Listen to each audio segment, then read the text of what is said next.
We're gonna do a quick little market update today because we had CPI come out, and CPI was year over year it was 7.5%.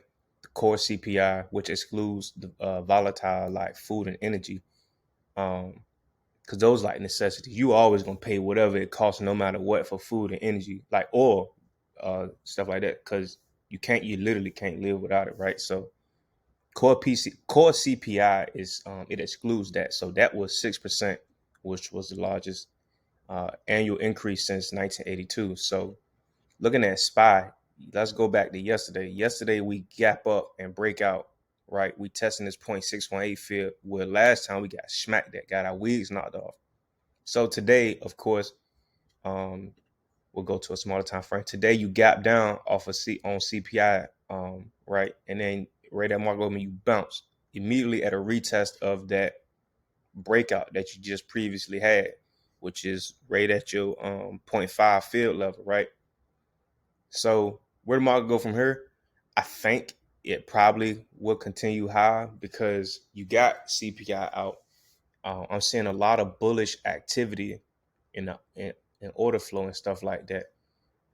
The You got to watch this 10-year though, because I ain't think I mean, I don't know if we're gonna hold over 2%, but my opinion was that we're gonna break 2%.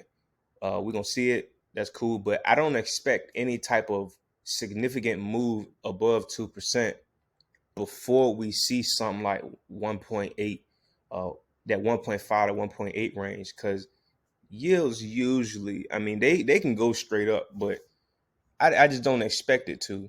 Now you also have stuff like now the market is expecting a 49% chance of a 50 basis point Fed hike in March. So I don't know. I mean, it's like if they do that, I mean, great. You controlling inflation. Like the more this kind of stuff, the more these expectations of bigger and faster rate hikes go up, I mean, the better it is really, because it's like you just kind of the Fed's been sitting here playing with us for real, because it's like you don't really know what's going on. Like we know inflation going crazy, but we don't really know what the Fed doing for to stop it. So I'm bearish on a super long term view. I think that markets are, you got to watch what the Fed is saying about balance sheet runoff and that kind of stuff.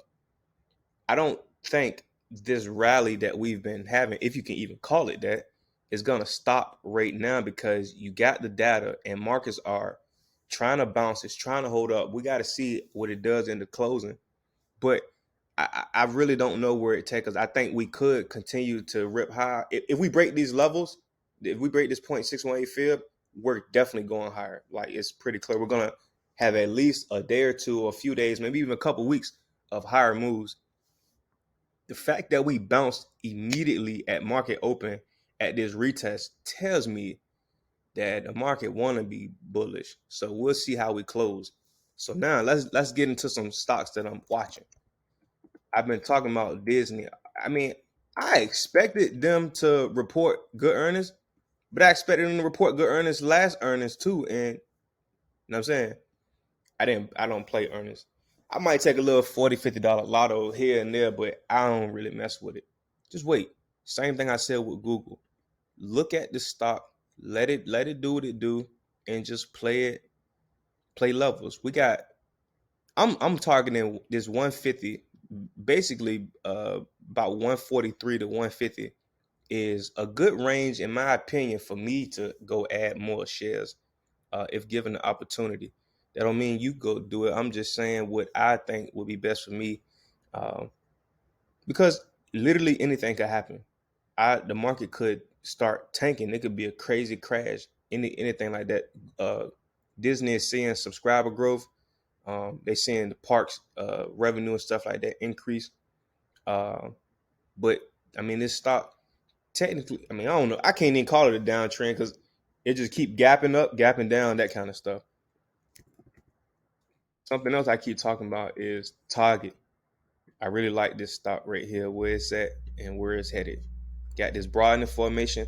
I think we test 260, 269 within the next few weeks. Google, It's trapped between a few anchor VWAPs. It's playing between some fib levels.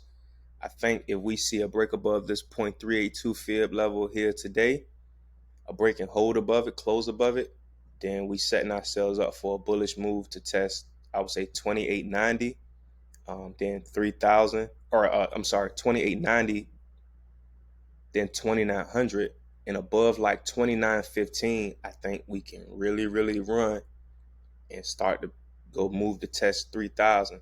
I think Google will be testing 3000 within the next probably few trading days, to be honest. Sometime in February, I would like to believe.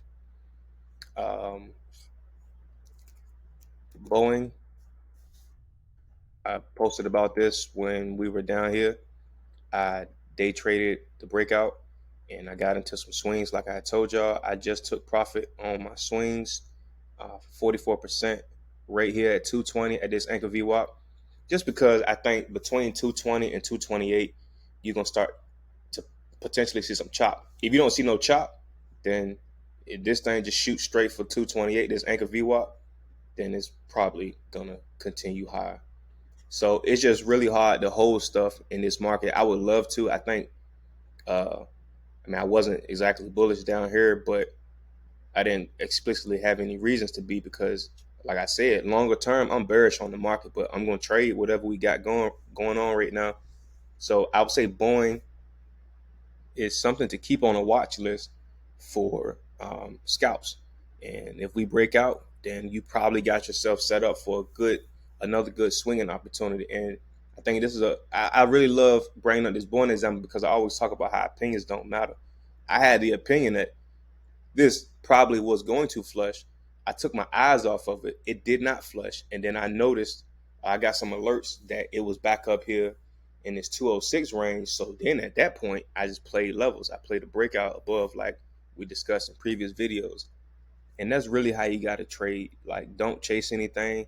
Let stuff set up levels. Let stuff. I mean, this pin bar was nasty. I wish I would have saw it at the time. Um, so it's just about playing stuff like that. Let the charts tell you what's going on. Don't try to be one of those traders who, um, you can have all the types of predictions that you want as long as you got some type of technical or fundamental something backing up your thesis of what's going on. And if it doesn't make sense and stocks are not moving how you theorized, then your theory was wrong, and you just have to, go about it a different way. Something else that I will bring up is DraftKings. This is breaking out. I did add some shares yesterday. I added more shares today.